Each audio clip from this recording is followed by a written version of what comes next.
Morning children, welcome back to e-learning classes of P.N.AMERSEY High School. Hope you all are safe. So children, let's begin our chapter number 5, the summit within. When we talk about the mountain, what are the few things come to our mind? Means they are rough or they are beautiful, they are covered with trees or ice. They are the creation which nature has created and they are the best. The peak of a mountain is called a summit. And when the mountaineers start climbing the mountain, there are a lot of difficulties, and they are not only physical difficulties, but they are sometimes mentally too. Means when there are mountains outside, there are mountains inside. Means a mountain of fear, mountain of anxiety, mountain of nervousness, of negative thinking. So, when you have to do any task, you have to first climb that mountains which are inside you. Means first you have to overcome your fears, your nervousness, your negativity, and then only you can climb those mountains. This is exactly what the chapter is about. Major H.P.S. Ahluwalia, whose writer of this chapter has very well explained Mount Everest, attracted him towards it. He explained how the mountaineers feel when he climbs up and also he comes down. What were his emotions when he was at the top of the summit and looked down all around him? How the reaching at the top of the Mount Everest changes a person, whether the summit is outside or inside yourself. Before we start reading the chapter, let me tell you a few things about the author. Major Hari Pal Singh Ahluwalia was born on 6th November 1936 in Sialkot, Pakistan. He is a mountaineer, author, social worker, and retired Indian Army officer.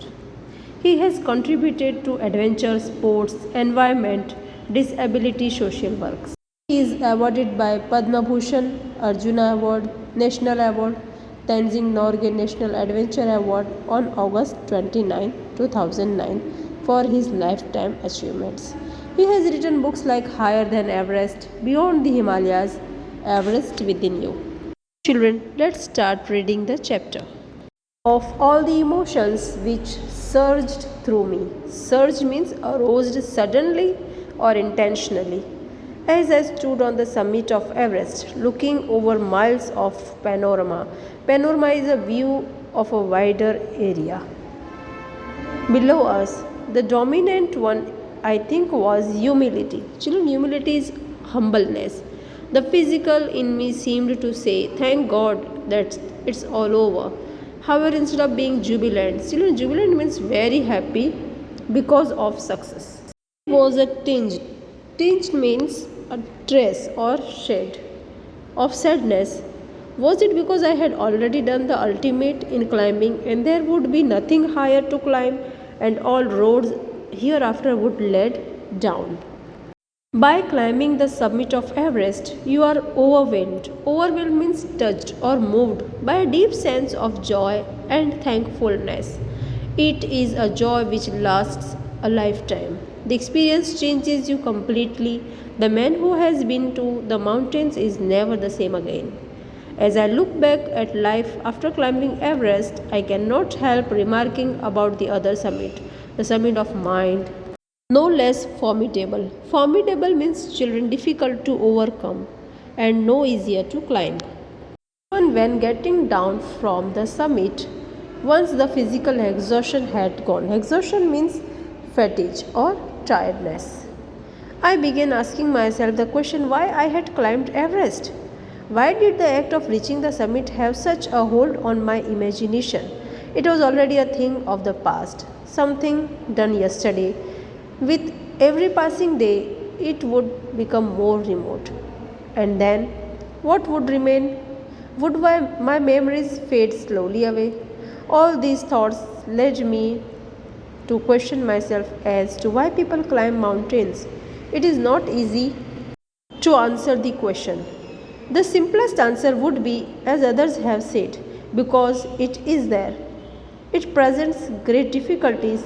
Man takes delight in overcoming obstacles. Children, obstacles means hurdle or barriers. Obstacles in climbing a mountain are physical. A climb to a summit means endurance, persistence. Endurance means stamina, and persistence means continuation. And willpower. Willpower means determination. So, the demonstration of these physical qualities is no doubt exhilarating. Exhilarating means very exciting, as it was for me also. Author is at the peak of Everest, that is the summit of Everest. As he stood there, he looks around. There are various emotions inside him. The most dominant one is humility, means he is humble that he has passed the Everest and he is at the summit. Body exhausted, and he is thankful to God that yes, this task is over. At this point of time, he should be happy, but he wasn't. There were various emotions inside him. He was happy and sad also. He was happy because he had climbed the Everest, but there was sadness too, because now there was only going down. Expresses that when one climbs the mountain, this experience changes the person completely. He is joyful, he is thankful to the universe, but just as there are mountains outside, there are mountains inside. Now he asked himself why he had decided to climb the Everest.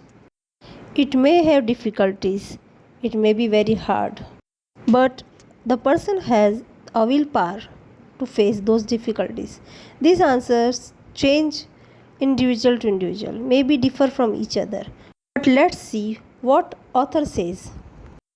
I have a more personal answer to the question. From my childhood, I have been attracted by mountains.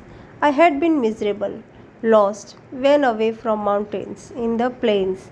Mountains are nature at its best. Their beauty and majesty pose a great challenge. And like many, I believe that mountains are a means of communication with God. Once having granted this, the question remains why Everest? Because it is the highest, the mightiest, and has defied many previous attempts. It takes the last ounce of one's energy. It is a brutal struggle with rock and ice. Once taken up, it cannot be given up halfway, even when one's life is at stake. The passage back is as difficult as the passage onwards, and then, when a summit is climbed, there is the exhilaration, the joy of having done something, the sense of a battle fought and won. There is a feeling of victory and of happiness, glimpsing a peak in the distance. I get transported to another world. I experience a change within myself, which can only be called mystical.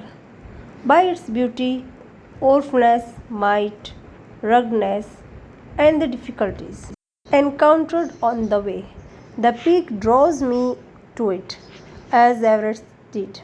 It is a challenge that is difficult to resist. Looking back, I find that I have not yet fully explained why I climbed Everest. It is like answering a question why you breathe, why do you help your neighbor? Why do you want to do good acts? There is no final answer possible. And then there is the fact that Everest is not just a physical climb.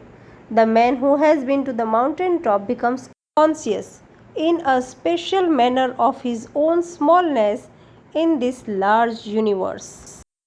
The physical conquest of a mountain is only one part of the achievement. There is more to it than that. It is followed by a sense of fulfillment. There is the satisfaction of a deep urge to rise above one's surroundings. It is the eternal love for adventure in man. The experience is not merely physical, it is emotional, it is spiritual. The author from his childhood says he was attracted to mountains and he would miss the mountains when he was in plains. And that was the reason why he wanted to climb the most difficult mountain. Of course, it was not easy. There was a point of time when his life was at risk. There was the point where it was very tiring to go onwards. Because after reaching the summit of the mountain, there was a feeling of fulfillment, of satisfaction and joy. When a person is at a summit, he'll understand how small he is. He is just like a small dot in the whole universe. There must be big egos, wealth, and prosperity. When you comes to the nature, you are just a small dot. Here, author also says that the experience was not merely physical, but it was spiritual. Consider a typical climb towards the summit on the last height. You are sharing a rope with another climber. You form in. He cuts the steps in the hard ice. Then he belays and you inch your way up. The climb is grim. You strain every nerve as you take every step. Famous climbers have left records of the help given by others.